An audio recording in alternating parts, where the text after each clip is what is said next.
இன்றைக்கி வந்து செம்மீன் சம்மந்தி பொடி தான் பண்ண போகிறோம். அதுக்காக செம்மீன் கருவாடு, காஞ்ச மிளகா, ஒரு மூடி தேங்காய் துருவல், ஒரு 10-15 பல்லு பூண்டு, ஜீரகம், உப்பு, தேங்காய் எண்ணெய், கருவேப்பிலை, புளி. இது எப்படி பண்ணுறதுன்னு பார்க்கலாம்.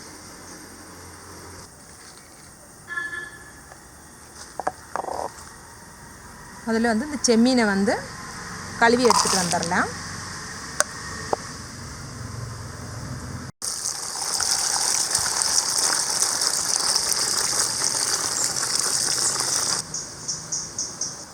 சம்மந்தி பொடி பண்ணுறதுக்கு வந்து அடுப்பு பற்ற வச்சிடலாம்.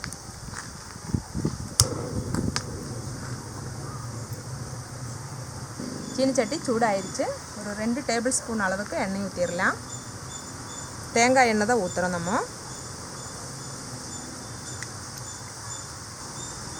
அதில் வந்து இந்த நீளமாக நறுக்கி வச்சுருக்கிற இந்த பூண்டு போட்டுடலாம்.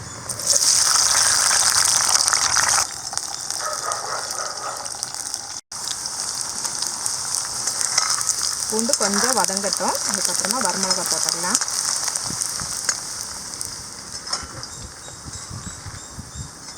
பூண்டு ஓரளவுக்கு வதங்கிருச்சு. இதில் வந்து ஒரு 10-12 காஞ்ச மிளகா போட்டுடலாம்.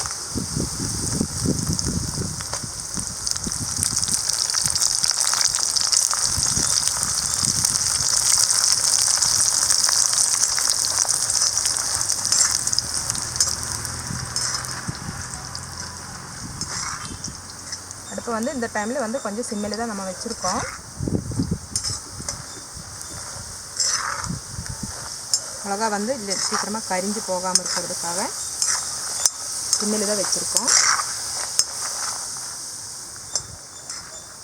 இதோடவே இந்த ஒரு மூடி தேங்காய் துருவல் இதையும் போட்டுடலாம்.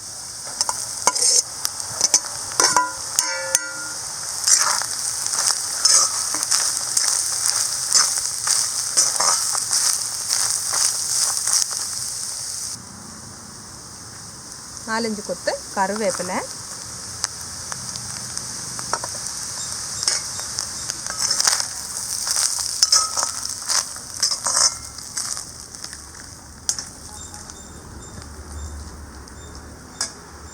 இதோடவே கழுகி வச்சிருக்கிற இந்த செம்மீனையும் போட்டுடலாம்.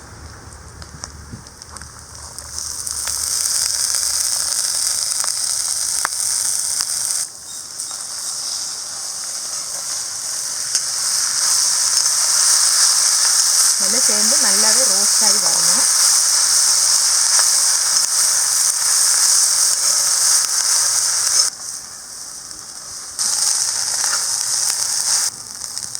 தேங்காயெல்லாம் நல்லா ப்ரௌன் கலராக வரணும். செம்மீன் தேங்காய் எல்லாமே ப்ரௌன் கலராக வர்றதுக்கு ஆரம்பிச்சிருச்சு. இந்த டைமில் கொஞ்சமாக ஜீரகம் சேர்த்துடலாம். ஜீரகம் முதல்லையே போட்டோம்னா கரிஞ்சு போயிடும். அதனால கடைசியாக சேர்க்குறோம். 1 டீஸ்பூன் அளவுக்கு ஜீரகம்,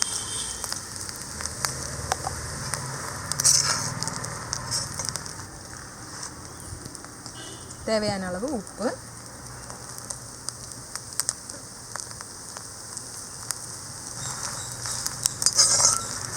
அடுப்பை வந்து ஆஃப் பண்ணிடலாம். சூடு ஆறுனதுக்கு அப்புறமா தான் மிக்சியில் போட்டு நம்ம இதை பொடி பண்ண போகிறோம். அடுப்பு வந்து ஆஃப் பண்ணிட்டோம்.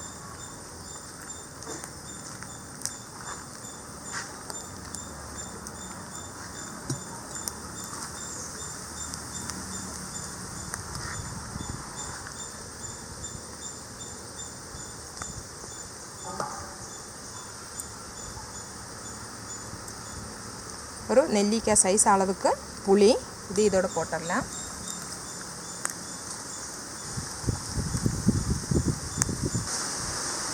இது வந்து நல்லாவே சூடு ஆறட்டும். ஆறுனதுக்கப்புறம் மிக்சியில் போட்டு பொடி பண்ணிடலாம். நல்லாவே ஆறிடுச்சு. மிக்சி ஜாரில் போட்டு ரொம்ப நைஸாக பொடிக்கக்கூடாது. கொஞ்சம் கொரகொரப்பாகவே பொடிச்சு எடுத்துகிட்டு வந்துடலாம்.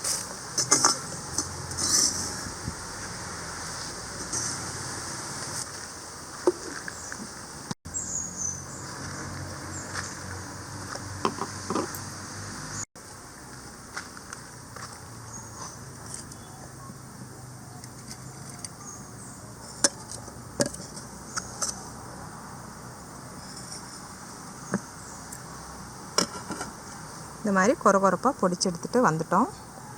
இதை வந்து சூடு சாதத்தில் போட்டு பிசைஞ்சு சாப்பிட ரொம்ப நல்லா இருக்கும்.